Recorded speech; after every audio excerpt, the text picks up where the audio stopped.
आप सभी का स्वागत है आज के मॉर्निंग प्रोग्राम में। आज हम लोग एक छोटा सा कहानी सुनेंगे और उस कहानी से हम एक बहुत महत्वपूर्ण शिक्षा प्राप्त करने की कोशिश करेंगे। एक बार एक राजा था जिसका नाम था कोलटुंगा।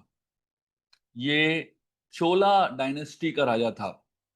तमिलनाडु में चोला डायनेस्टी बहुत ही शक्तिशाली राज परंपराओं में से एक है। तो ये राजा जो था कोलटुंग, ये बहुत ही अधार्मिक राजा था। और एक एक प्रांत था जहां पे एक बहुत ही भव्य मंदिर था भगवान का, जिनका नाम था अम, सौरी राज पेरुमाल। सौरी राज पेरुमाल भगवान विष्णु का एक मंदिर था जो बहुत ही विशाल था। जैसे आप अम, दक्षिण भारत में श्रीरंगम मंदिर जानते होंगे, वैसे ही ये सौरी राज पेरुमाल का मंदिर था, बहुत विशाल था। और इसके गर्भगृह के इर्द गिर्द जो है 7 दीवार होते थे। जैसे श्रीरंगम में 7 दीवार होते थे, तो एक पूरा शहर बसा हुआ था मंदिर के इर्द गिर्द। तो ये जो राजा था, ये बहुत ही अधार्मिक, और उसका कोई श्रद्धा ही नहीं था। तो धीरे धीरे ये एक एक करके दीवार तोड़ने लगा मंदिर का। तो उस समय का मंदिर इस तरह होता था कि पूरा शहर ही उस दीवार के अंदर बस जाता था। तो 7 दीवार है, तो मतलब 7 पूरा एक लेन्स होते थे, और गलियों में लोग रहते थे। जैसे सबसे मंदिर के सबसे नजदीक जो थे वो पुजारी का घर होता था। तो सारे सारे जो मेन पुजारी है भगवान के, वो मंदिर के एकदम नजदीक रहते थे।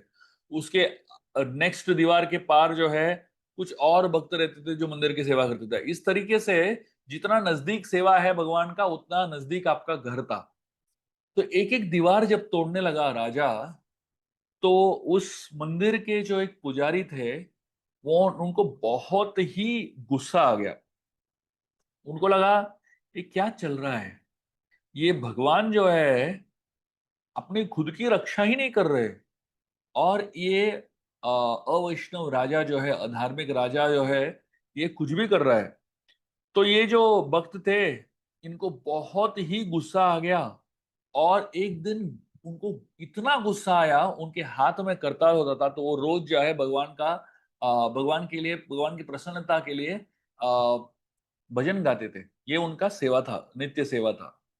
तो जब भजन गा रहे थे, एक दिन उनको बहुत ही गुस्सा आ गया। किसके ऊपर? भगवान के ऊपर ही गुस्सा आ गया। तो उन्होंने क्या किया, उनके हाथ में करताल था जिसके साथ वो भजन गा रहे थे, वो करताल को उठा के भगवान के ऊपर फेंक दिया, और भगवान के सर पे लग गया। और गुस्से में करताल फेंक के वापस घर चले गए। जब घर गए, तो उनको थोड़ा सा बुरा लगने लगा कि मैंने क्या कर दिया, इतने गुस्से में अपने भगवान के ऊपर ही मैंने करताल फेंक दिया। तो उनको बहुत ही ऐसा दुख हो रहा था। तो उस समय उनके घर के दरवाजे में किसी ने खटखटाया। तो ये भक्त जो है जाके अपने घर के दरवाजे खोले, तो वहां पे एक व्यक्ति खड़े थे, और उन्होंने अपना परिचय दिया। उन्होंने कहा कि मेरा नाम है सबा नटेशन, और मैं यहाँ पे आपको मिलने के लिए आया हूँ। तो ये जो भक्त थे, ये सोचने लगे ये सबा नटेशन का मतलब क्या है, ये तो कोई वैष्णव नाम नहीं लग रहा है। मतलब मैंने जीवन में ऐसा नाम कभी सुना ही नहीं है, सबा नटेशन। तो वो सोचने लगे कि ये कौन हो सकता है। तो उनको लगा शायद राजा ने मुझे भेजा, आपको भेजा है, क्योंकि राजा ने किसी से सुन लिया होगा कि इन्होंने इतनी अश्रद्धा से भगवान के ऊपर ही फेंक दिया, और राजा के ऊपर उन्होंने कितना अ, अनाप शनाप बक दिया। तो उनको लगा राजा ने भेजा होगा गुस्से से। तो सोचने लगे कि ये सभा नटेशन का मतलब क्या है। उसके बाद उन जब वो गहराई से उन्होंने सोचा, तब उनको समझ में आया कि ये सभा नटेशन होता क्या है। उनको उनको समझ में आया कि ये सभा का मतलब क्या है। सभा जो है, इस भौतिक जगत को एक सभा बोलते हैं। और क्यों क्यों इस भौतिक जगत को सभा बोलते हैं? क्योंकि ये सभा है भगवान का। पूरा जगत जो है एक सभा जैसा है, ड्रामा के स्टेज जैसा है। और ड्रामा के स्टेज में ड्रामा एक्टर कौन है? एक्टर खुद भगवान है। नटेशन का मतलब क्या? नटेशन का मतलब वो व्यक्ति जो नाटक कर रहे हैं, जो तो मतलब सभा नटेशन मतलब ये भगवान ही है। सौरी राज पेरुमाल, ये जो भगवान है उनका ही नाम सभा नटेशन है, और वो खुद ही आ गए अपने भक्त को मिलने के लिए, और उन्होंने कहा मैं सभा नटेशन हूं। तब जाके इस भक्त को समझा कि भगवान खुद आए हैं, और ये जो है भगवान के चरणों में गिर गए और माफी मांगने लगे, और बोलने लगे कि मैं बहुत ही शर्मिंदा हूं कि मैंने आपके ऊपर ही करताल फेंक दिया, आप मुझे कृपया माफ कर दीजिए। तो भगवान ने उनसे कहा, मैं तुमसे गुस्से में नहीं हूं, आप मेरे सेवक हो, और आप मेरे लिए इतना अच्छा गीत गाते हो, इतने अच्छे भजन गाते हो, तो मैं आपके सेवा से बहुत खुश हूं। पर आपको समझना चाहिए कि पूरा भौतिक जगत जो है मेरा प्रॉपर्टी है। ये संसार जो है मेरा ही है, और ये संसार के जो भी लोग हैं वो सब मेरे ही लोग हैं। कुछ अच्छे लोग होते हैं, कुछ बुरे लोग होते हैं, दोनों ही मेरे ही लोग हैं। और मैं सही समय आने पर सब ठीक कर दूंगा, आपको चिंता करने की जरूरत नहीं है। और अधर्म जब भी ऊपर आएगा और धर्म धर्म की ग्लानि होगी, तब मैं आऊंगा और रक्षा करूंगा। लेकिन मैं हमेशा सही समय पे आता हूं।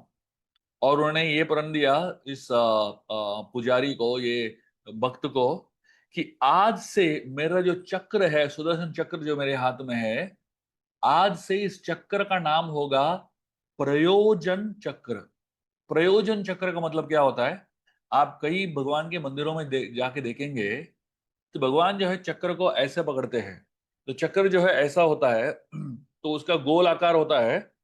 तो भगवान जब चक्र को ऐसे पकड़ते हैं, तो मतलब वो चक्र काम का नहीं है, अभी इस्तेमाल नहीं होने वाला है। तो वो इस्तेमाल क्यों नहीं होने वाला है? क्योंकि अभी कोई इस्तेमाल करने के लिए कारण नहीं है, कोई अधर्म नहीं चल रहा है, तो ऐसा पकड़ के रखते हैं।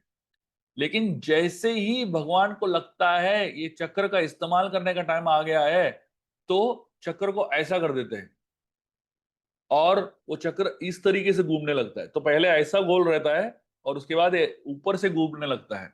तो जब ऐसे चक्र हो जाता है, उसको प्रयोजन चक्र बोलते हैं। उसको प्रयोजन चक्र बोलते हैं।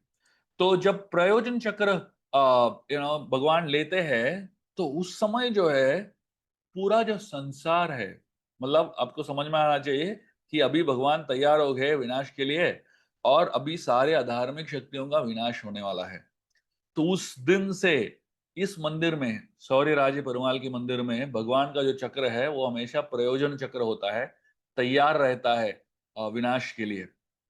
तो आज की तारीख में भी वो जो भगवान है, उस मंदिर में जो भगवान है, उनको कल्कि का रूप माना जाता है। तो मतलब आज की तारीख में कल्कि अवतार किधर है?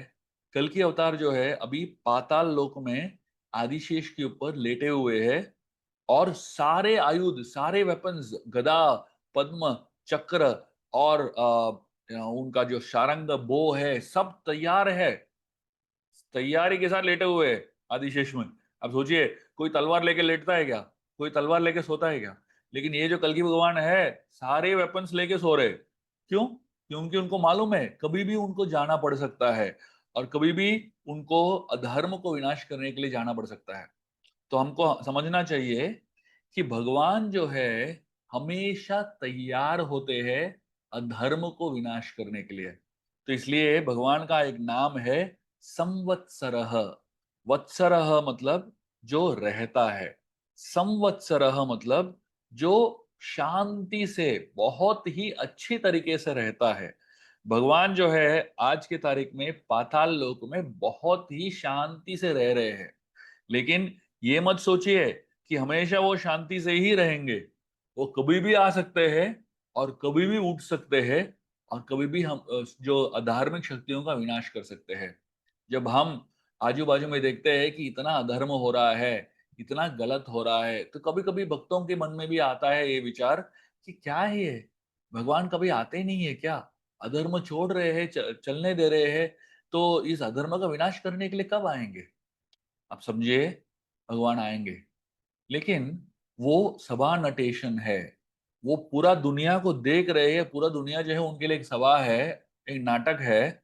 और उस नाटक में भगवान को मालूम है कब एंट्री मारना है। जैसे आप कोई मूवी देखते हो, तो मूवी के पहले हाफ में बहुत ही गलत होता है हीरो के साथ, और इतना संघर्ष और इतना गलत हो रहा है, तो कभी कभी लगता है ये चल क्या रहा है। लेकिन मूवी के क्लाइमैक्स में आप देखोगे, वो क्लाइमैक्स 2-3 मिनट का ही होता है, लेकिन क्लाइमैक्स में पूरा बाजी पलट जाता है और हीरो जीत जाता है ना? तो वैसे ही इस दुनिया में हम देखेंगे बहुत अधर्म चल रहा है। आप धीरज रखिए, धीरज रखिए। आप समझिए ये सभा नटेशन का सभा है, और पूरा जो दुनिया है एक सभा है। और वो जो मूवी है उसका सबसे बढ़िया चीज कब होता है, सबसे अच्छा अनुभव कब होता है? जब अंत में हीरो जीतता है। लेकिन वो पूरे 2 घंटे 3 घंटे की मूवी में ऐसा लगता है कि हीरो कभी जीतने वाला ही नहीं है, विलन ही जीत रहा है। लेकिन हमें ये याद रखना चाहिए कि भगवान का प्रयोजन चक्र हमेशा अ, तैयार है, तत्पर है अधार्मिक शक्तियों को विनाश करने के लिए। कल की अवतार ऐसा लग रहा है कि लेटे हुए हैं, लेकिन हमेशा तैयार है। तो जब हमें आश्रय न हो, जब हमें ऐसा लगे कि सब गलत ही हो रहा है, जब ऐसा लगे कि अधार्मिक शक्तियों का ज्यादा ही संहार हो रहा है, ज्यादा ही शक्ति बढ़ रहा है, तब हमें ये महसूस होना चाहिए कि भगवान प्रतीक्षा कर रहे हैं सही समय का। और जब सभी सही समय आएगा, तो भगवान उठेंगे और अधार्मिक शक्तियों का विनाश करेंगे और धार्मिक शक्तियों का रक्षण करेंगे। आइए इस भगवान को हम बहुत ही कृतज्ञ पूर्वक इनका सहारा ले, इनका आश्रय ले, और इस आश्रय से हमें ये आश्वासन मिलना चाहिए कि हमारे लिए भगवान है और सही समय पे आएंगे। बहुत बहुत धन्यवाद। हरे कृष्णा।